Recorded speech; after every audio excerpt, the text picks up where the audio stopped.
almost V8 Supercar power. I know, and this is a car, literally, they just pulled the Retro label off. I think Mick Doohan unscrewed the Retro label off, and he drives it like he stole it, and it's such an impressive bit for what is a road car, and he's been going around pretty quick. I think the only difference between going a little bit quicker than the V8 Supercar is probably the fact that it's on road tyres, not proper racing tyres.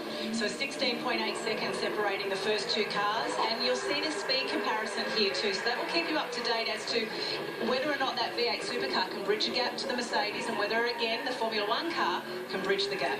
So the biggest difference in speed, I guess, between the V8 Supercar and the Formula 1, for example, is the power and the weight. So, and the aerodynamics on the Formula 1 car is staggering. It's got so much more grip and corner speed through all the slower corners, and that's where it really will catch that car of Casey Stoner.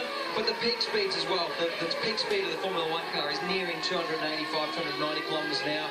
Casey Stoner a lot closer to 265 k's, and Mick Doohan would be around about 250 kilometres an hour. 23.9 seconds was the gap between the V8 car and also then the F1 car. So I wanted to ask you as well, in terms of when we see the F1 car making up the speed, where is the ability for an F1 car to make up the speed? Is it the acceleration out of the corners? Is it just the sheer pace of the car? It's a combination of everything. I mean, the V8 Supercar has 600 horsepower. It's got a lot of speed, but it's nearly, over a ton in weight. So getting that car around the corners is not as easy as a Formula 1 car. It's got a lot of aerodynamics. It's very light. So the corner speeds, entry, mid-corner and exit speed is superior to that of the V8 Supercar.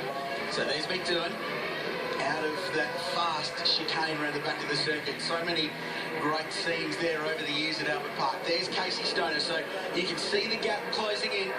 The Red Bull racer, this is the car that he runs in the Dunlop V8 Supercar Series, the second tier V8. Had his debut 2 weeks ago on the streets of Adelaide. You caught up with him yesterday, great chat by the way.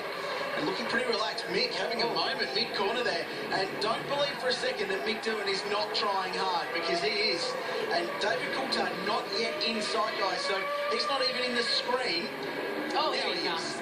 This is quite a funny experience when you're driving that V8 Supercar. The Formula 1 car looks like a bee or a wasp in your mirrors, and then all of a sudden it comes howling up behind you, and this sets up to be a great finish. Have a look at this. This will be really close, in fact, but David Coulthard will just get there.